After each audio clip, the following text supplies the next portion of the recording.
இறை மனிதர் புனித பிரான்சிஸும் அவரின் பேரன்பும். போர்ச்சியங்குலாவில் ஒரு செம்மறியாடு இறைவனின் மனிதராம் பிரான்சிஸுக்கு கொடுக்கப்பட்டது. கபடற்ற தனத்திற்கும் நேசிக்கத்தக்க எளிமைக்கும் அடையாளமான உயிரினம் அது என்பதால் அதனை அவர் மகிழ்வுடன் ஏற்றுக்கொண்டார். கடவுளை எப்போதும் புகழ வேண்டும், சகோதரர்களை வருத்தப்படுத்தவோ கோபமூட்டவோ கூடாது என்று அதற்கு போதித்தார். கடவுளின் மனிதராம் பிரான்சிஸின் பக்தி உணர்வை தானும் கொண்டிருந்தது போல அவரது அனைத்து கட்டளைகளையும் அது கடைபிடித்தது. சகோதரர்கள் குழுவாக இணைந்து பாடுவதை கேட்டபோதெல்லாம் அது கோவிலுக்கு சென்றது.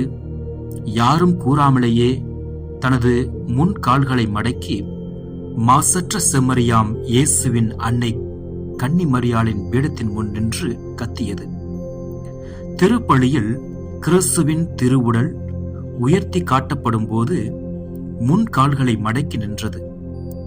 இந்த வாயற்ற ஜீவனின் பயபக்தி பக்தியற்றவர்களின் மரியாதையின்மையை கண்டிப்பது போலவும், பக்தியுள்ளவர்கள் இன்னும் பக்தியுடன் கிறிஸ்துவின் புனித நற்கருணைக்கு மேலும் அதிகமான வணக்கம் செலுத்த தூண்டுவது போலவும் அமைந்திருந்தது. இன்னொரு சமயம் அவர் ரோம் நகரில் இருந்தபோது சாந்த குணமுடைய இறைவனின் செம்மறியின் மகிமைக்காக ஒரு சிறிய ஆட்டுக்குட்டியை வளர்த்து வந்தார். அதனை ஜெகோபா என்ற பிரபுகுல பெண்மணியிடம் கொடுத்தார்.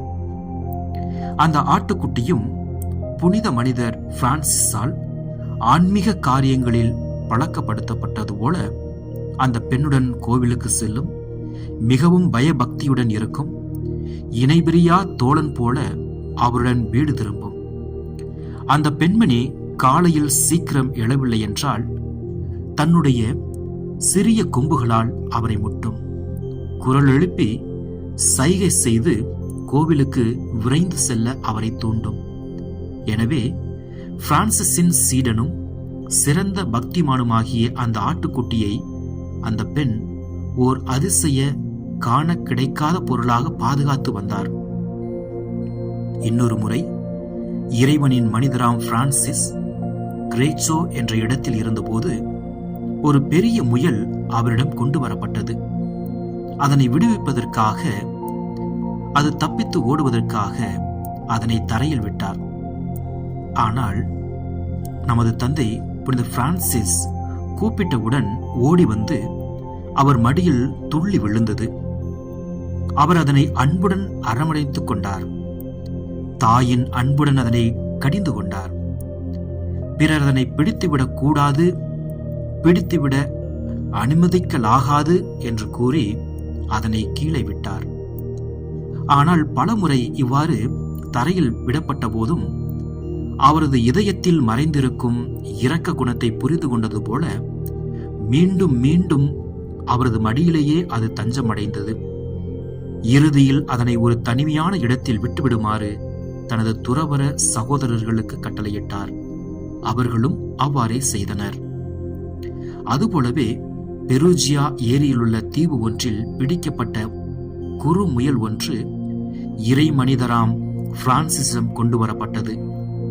அனைவரிடமிருந்தும் தப்பிச் சென்ற அந்த முயல் அவரிடம் தஞ்சமடைந்து மார்பில் சாய்ந்து கொண்டது. ஒரு சமயம் கிரேச்சோ துறவு மடத்தின் அருகிலுள்ள ரியட்டி ஏரிக்கரையில் பிரான்சிஸ் நடந்து கொண்டு இருந்தார். ஒரு மீன்பிடிக்கும் தொழிலாளி அவர் மீது கொண்டிருந்த பக்தியின் காரணமாக நீர்ப்பறவை ஒன்றை பிரான்சிஸுக்கு அளித்தார். பிரான்சிஸும் விருப்பத்துடன் அதனை ஏற்றுக்கொண்டார். அது பறந்து செல்வதற்கு ஏதுவாக தன் கைகளை விரித்தார். ஆனால் அது பறந்து செல்ல மறுத்தது. அவர் வானத்தை அண்ணார்ந்து பார்த்து ஜெபிக்கலானார். 1 மணி நேரத்திற்கு பின் நினைவு திரும்பியவரைப் போல விழித்துக் கொண்டார். இறை புகழ் பாடினார். அதன் பின் அங்கிருந்து செல்லும்படி அந்த பறவைக்கு கட்டளையிட்டார். அந்த பறவையும் புனிதரின் ஆசிரை பெற்றுக்கொண்டு மகிழ்ச்சியுடன் பறந்து சென்றது.